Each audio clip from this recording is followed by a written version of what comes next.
that was not the case. When I stepped into Baltimore City, that just wasn't what I saw. Okay, then thank you for that insight.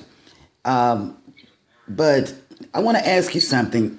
After the Okay. aftermath of the rioting, what are the people saying? Was this their way of obtaining justice for the years of police corruption?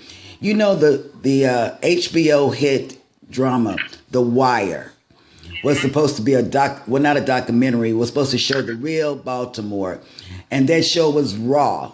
So, is I know, and I don't know, but have you heard of any of the corruption?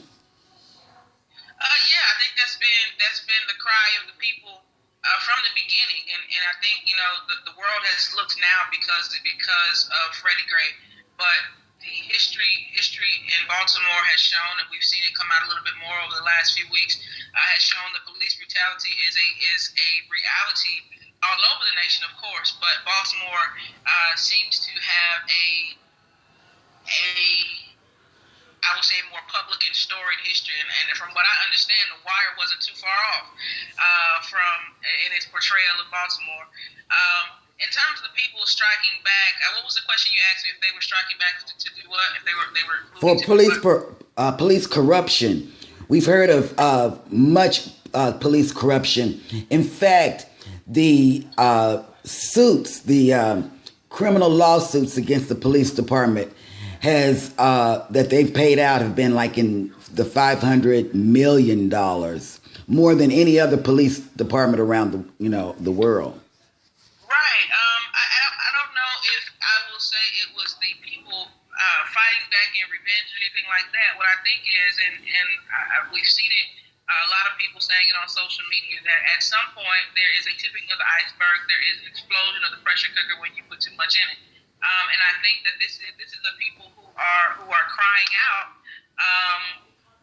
for help in a way that requires and demands that the world and politics and the system pays attention. I do not think that this is the first time that people in Baltimore or in Ferguson or New York or in other places have cried out for justice. It's not the first time people have raised their voices and said, we need equality, we need a reform of the justice system, we need equal opportunity. This isn't the first time we've heard this. We've been crying this for years, hundreds of years, as it relates to people who are not white. And so I think that this is the boiling point, and you have people who are of different generations, an older generation who remembers the Martin Luther Kings of the world, who That's right. work for nonviolence, but you have a young generation full of Malcolms who say by any means necessary. That's right. That's right. And so, this is, I wondered even yesterday, what would it look like if Malcolm X was here? This would be the army he was going after. These young people are not wrong in their, how shall I say it? They're not wrong in what they are saying. They're challenged in the way that they are saying it. And I think, though, that it's an indictment on the system and on us as leaders, as the church, because we have not taught them or given them the tools with which to better express themselves. And so, no, I don't think, I think it is them saying, yes, we want justice and we want it now. And if quietly and us asking politely, we won't get it, we'll shut the city down. That's right. Thank you so much. Was there evidence detected that the upscale neighborhoods were protected from the violence? Because all we're seeing is on TV, which is a loop around, the burning of the police cars and all of that. Have you heard that the upscale neighborhoods in Baltimore were protected more so than the black neighborhoods? I have not heard that, and I have not heard that or seen that. But again, I've been here less than 24 hours. I'm hoping to get out and see some different parts of the city today, and just kind of go downtown and look around City Hall and things like that. But what I did hear, one of the Ferguson protesters, who is a leader there in Ferguson, but he's from Baltimore City, he said this is interesting because this is one of the only spaces where the protesters are, where everybody is black. And so I got the sentiment that Baltimore, although it is a diverse place, that Baltimore is by and large black, and by and large, I think you've seen kind of the epicenter of where everything is. Right. And I think the protesters and the looters and kind of all of the everything else has happened in the centralized locations where you're seeing it. I think if the news has done anything well, I think that they have shown us the general geographic area for what's going on. Okay, then have the church leaders planned a meeting with the Baltimore leaders to start? The church leaders here in Baltimore have been absolutely phenomenal. Okay. From what I could see, it was one of the reasons I wanted to come. The nature of this trip for me is a little bit different than my Ferguson trip. I wanted to come here and learn because what we saw in Ferguson, and you can recall from our talking, what we saw in Ferguson was a mediocre at best engagement by the church, and certainly they came in a day late and a dollar short. The leaders here, though, have done their best to get ahead of the protesters, ahead of the crowd, and they have been, in some ways, more anticipatory of what would happen than the politicians and the civic leaders in the community have. And so, to me, they are setting precedent and showing us a model for how to roll out in other cities. So the church has been phenomenal, and I think what we saw last night at Empowerment Temple with Reverend Dr. Bryant was a packed house, standing room only, thousands of people. Oh, wow. Most of them, some of them unchurched, but I would assume, and again, this is assumption, that the vast majority of them were what we would call unchurched, and they definitely weren't members of his church. Right. But what we saw, though, is because he has not failed to be present in the streets alongside the protesters, whether or not he has agreed with what they said or not is moot, although in a lot of ways he has been he has chosen the side of justice in this case. But whether or not he and the other pastors have agreed with what the protesters have said or how they were saying it, they have stood with them and prayed with them, but most of all, they've been present with them. And because of that, when he called for them to come off the streets last night and into Empowerment Temple at 7 o'clock, they showed up in great numbers. They came to church before they hit the streets last night. Praise God. Praise God. That's wonderful. Is there daylight? Do you see daylight for the people of Baltimore rebuilding? That's a hard question, Cheryl. I'm sorry, hold on one second. That's a hard question for me.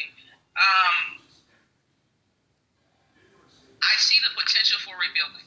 I'll say it that way. But I think that particularly and I'm not just speaking to Baltimore, but about Ferguson, and as I've been talking to some of them, because as you know, there was some unrest in Ferguson last night. Right. One thing that we've seen across the movement is that no matter where you are geographically, that these young people have taken on kind of this culture that if my brother's hurting, I'm hurting, and that's something that we don't even see in the church. Right. And so, because Baltimore was protesting last night, Ferguson took to the street.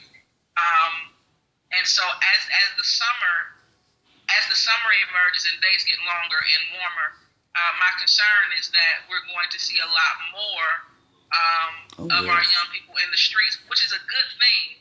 But again, that need for redirection, that need for programming, that need for intervention, education, and things like that. That is my concern. If our cities and our system chooses to just deal with these kind of up. Right. We had one moment, please. We're having okay. That it is at least balanced. In the favoritism that it shows, then yes, I think we can see rebuilding. But if our system continues in its failure to acknowledge its failure, I think that we're going to see a lot more cities burning. I think that we're going to see we're going to have a lot more funerals. Oh my! And that's unfortunate. I understand, and this will conclude our interview. But Reverend Hill, I want to thank you. Thank you. This is, you are, I want to get it right because, I shot you some things that I would be talking about, but from my heart, from all of our hearts at Christian Chapel, I'm just going to speak for the church. We thank you for the work that you do. Yesterday in Bible study, I was, my biggest concern and debate was that we don't have the activists that we used to have back in the day, because Jesse Jackson, Al Sharpton, I believe, are outdated. The youth of today need to have someone like you, your husband, people, and Reverend Brown, people that they can relate to, someone closer to their age that knows what the streets are like, what, can relate to these children. And I just want to thank you. We want to thank you for bringing us along on your journey to justice. Well, thank you all. I appreciate it. I love Christian Chapel like it's my own church. Yeah. I told the pastor I was going to join under watch care. But I really appreciate you all's prayer and support. It means a lot when we're out here in the streets late at night. In this case, again, this trip has taken on a little different culture for me because I'm out here solo. Reverend Dale Dennis is being kind enough to chauffeur me around, but I can't expect him to dip into the dark and secret holes that I would have if my husband and my brother Reverend Ellen Mitchell have been with us. So definitely appreciate you all, appreciate your leadership, and your pastor for calling and making sure I wasn't breaking the law last night, being out past curfew. But certainly, I'm excited. I'm excited to be able to be a part of this movement. Excited to be able to sit at the table, to be a part of the solution, hopefully, but also to stand as a representative of the church in general, and hoping and praying that my brothers and sisters and colleagues in ministry will take up arms with us in their respective towns and cities, and not just be reactive, but do what we can to fix the problem before it becomes a crisis. Thank you so much. And you come in at 9:54. Pastor wants you in at 9:54 p.m. Okay? And be safe. Love you, Reverend Hill. Love you all too. Okay, bye-bye.